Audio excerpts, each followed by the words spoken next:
গাড়িটি অলরেডি পুড়ে ছারখার হয়ে গেছে। গাড়িতে লোড ছিল মৌসুমী লেবু, সেই গাড়িটি একটি অ্যাক্সিডেন্ট হয়ে যায়। এই ডিমের গাড়িটিতেও আগুন ধরেই। হ্যালো গাইজ, রোড কিং ভাই চ্যানেলে আপনাদের স্বাগত। আগের ভিডিও দেখিয়েছিলাম আমরা লোড করছি আগরতলায় থেকে রাবার খালি হবে মহারাষ্ট্রের ঔরঙ্গাবাদ। যেমনটা আমরা আগের ভিডিও বলেছিলাম, মেঘালয়ের ভেতর দিয়ে যাচ্ছি খুব রিস্কেই। চোখের সামনে 30-40টি গাড়ি ভেঙে ফেললে সব মানুষেরই ভয় লাগবে, এটাই বাস্তব। আমরা যেহেতু অনেকটা ঢাল বেয়ে নিচে এসেছি ব্রেক ধরে, আমাদের গাড়ি ব্রেক শু এবং ড্রাম গরম হয়ে গেছে। এখানে আমাদের কয়েক ঘন্টা দাঁড়িয়ে পুরোপুরি ঠান্ডা করে তবেই বেরোতে হবে। এই সুযোগে আমরা রান্না বাড়া খাওয়া দাওয়া স্নান দান সেরে কমপ্লিট করে নেবো। যেহেতু আমরা আগেই সবজি বাজার করে নিয়েছিলাম, সেগুলোই আমরা রান্না কমপ্লিট করে নিচ্ছি। আমরা যত তাড়াতাড়ি পারি রান্না খাওয়া দাওয়া চান্দান সেরে নিয়ে আমরা দিনে দিনে বেরিয়ে যাওয়ার চেষ্টা করব।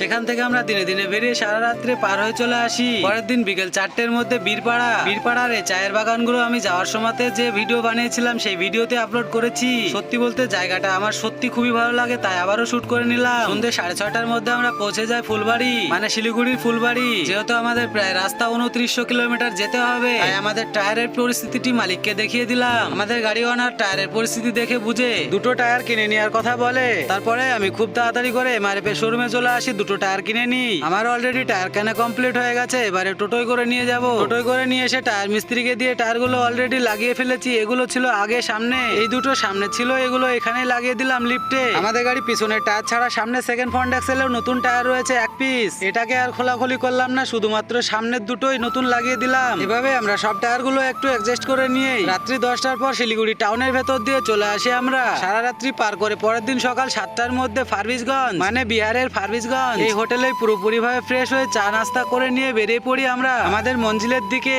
বন্ধুরা, রোড কিং ভাই চ্যানেলে যদি কেউ নতুন হয়ে থাকো তাহলে সাবস্ক্রাইব করে নেবে, আর পেজ থেকে দেখলে ফলো করে নেবে। আর আমার এই ভিডিওটি কে কোথায় থেকে দেখছো কমেন্টে জানিয়ে দেবে। এভাবেই আমরা সারাদিন যাবত গাড়ি চালিয়ে বিকেল 3টের মধ্যে পৌঁছে যাই আমরা গোপালগঞ্জ। আর এই হচ্ছে বিহারের গোপালগঞ্জের নতুন ওভারব্রিজ। আসলে আমরা যখন 3 বছর আগে পটল নিয়ে আসতাম করিমপুর থেকে, তখন এই ব্রিজটি রেডি হয়েছিল না। আমাদের পটলের গাড়ি মার্কেটে খালি কমপ্লিট করে এই ব্রিজের নিচে এসে দাঁড়িয়ে থাকতাম। হয়তো বা কয়েক ঘন্টার মধ্যে আমরা ইউপি বর্ডার পৌঁছে যাব। কয়েক ঘন্টার মধ্যে ইউপি বর্ডার পার করে আমরা ইউপির ভেতরে একটি এইচপি পেট্রোল পাম্পে এসে তেল ভরে নিচ্ছি। অন্য জায়গা থেকে প্রায় 8-9 টাকা এখানে দাম কম, তাই আমরা এখানে ডিজেলের ট্যাঙ্কিটি ফুল করে নিচ্ছি। তেল ভরা কমপ্লিট হয়ে গেলে স্নান দান করে আমরা বেরিয়ে চলে আসি ইউপির গোরখপুর থেকে আমরা এক্সপ্রেস ধরে নিলাম বেনারসে যাওয়ার জন্য। এভাবে আমরা সারা রাত্রির মধ্যে বেনারস পার করে চলে আসি। সকাল 7টার মধ্যে এমপি বর্ডারের আগে দাঁড়িয়ে গেলাম এখানে ফ্রেশ হয়ে নিয়ে চা খেয়ে আমরা আবারও রওনা দেবো আমাদের মঞ্জিলের দিকে। ফ্রেশ হয়ে চা খাওয়া কমপ্লিট করে নিয়ে আমরা গাড়ি ছেড়ে দিলাম আবারও মহারাষ্ট্র ঔরঙ্গাবাদ যাওয়ার জন্য।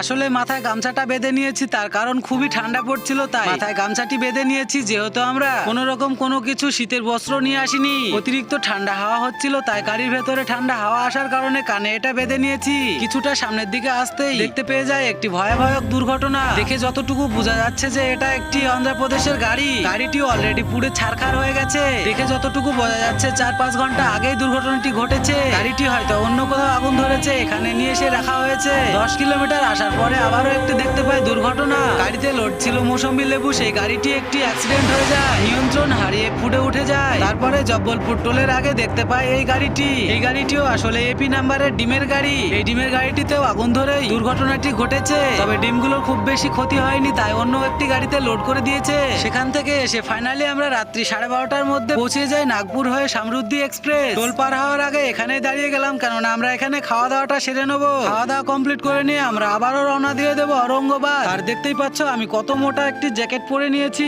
যেহেতু আমার মনে হচ্ছিল ঠান্ডাটা আমারই বেশি লাগছে। বন্ধুরা, আজকের ভিডিওটি এখানে শেষ করছি, বাকিটা আবারও দেখাবো পরের ভিডিও। ততক্ষণ ভালো থাকবেন, সুস্থ থাকবেন, ধন্যবাদ।